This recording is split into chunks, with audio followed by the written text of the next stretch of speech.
Back with the plan that's in your little folder that I gave at the beginning of the semester. I hope you still have it. And from this, I have to make a cut list. All right, here's the cut list over here. It's divided into rough cuts and final cuts so that we fill in the final first, and then for the rough cut, we're going to add 1 inch to 1.5 inches to the length and 1/2 inch to the width, milling, and that's for milling purposes. So we've got extra length in case there's bad edges and extra width so that you can work the edges down when you mill your lumber, your stock. So I'm going to go around here. Now, I don't know if you can see this, but I have 3 boards here. Can you move it just down a little bit? 3 paper boards.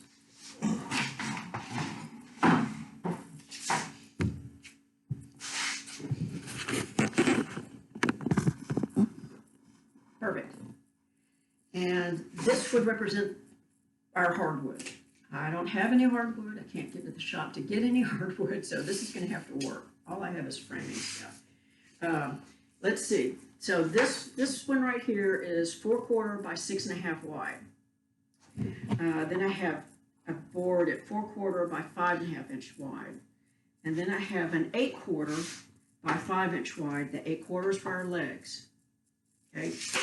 So according to my cut list, let's start with the top. The top final is 18 by 18 square. And I'm going to take that out of this 5.5 inch wide board. And it's 18 inches wide, so I'm going to add 2 more inches to it. So there's one top, number 1, 20, top 2,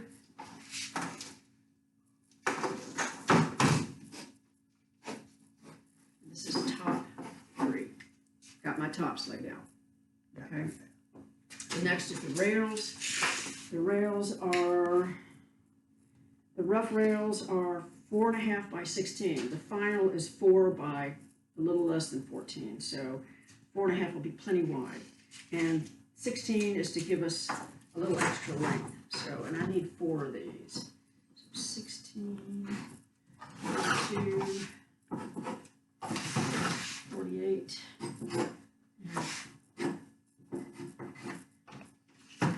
and 64.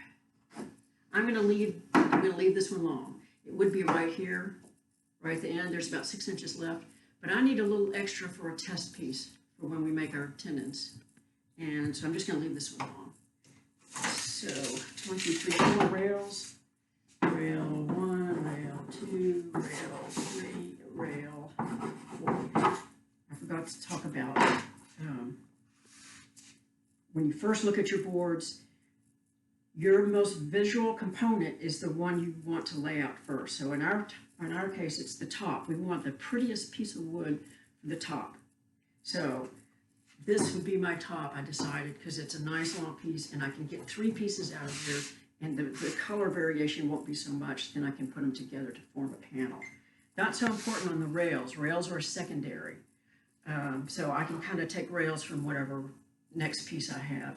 It doesn't have, if it's, if it's got knots, we can work around it. Some people like knots, you can put them in there. Just don't put them in the end, because that's where we build our tenon.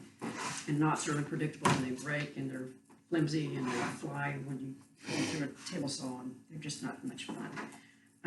The last thing I have here is, this is my 8/4. This is my 2-inch thick board that I make the legs out of. And the legs, the final on the legs is 29 1/4. I'm going to go 32, so I have a little bit of choice when I decide where to cut it. So 32, and then 60.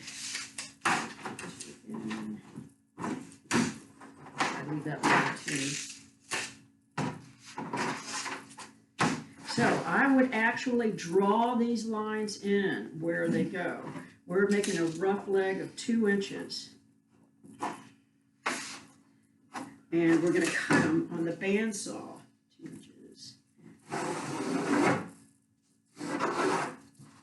And I'm also going to make a little line that represents where I want to be with the bandsaw. I want to cut right in the middle of that, this little 2 lines here. So that would do this here and here.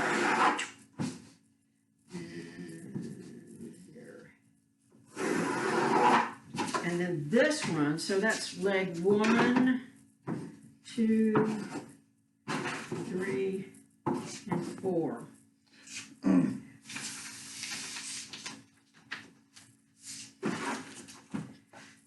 The legs I need to cut out all separately. There needs to be 4 legs from this board. When we're doing the rails, which are only 16, we can combine those 2 rails, cut them at 32, and then we can mill just 2 pieces of wood instead of 4 pieces of wood. Okay, let me get my other stuff together and we'll take it up in a sec.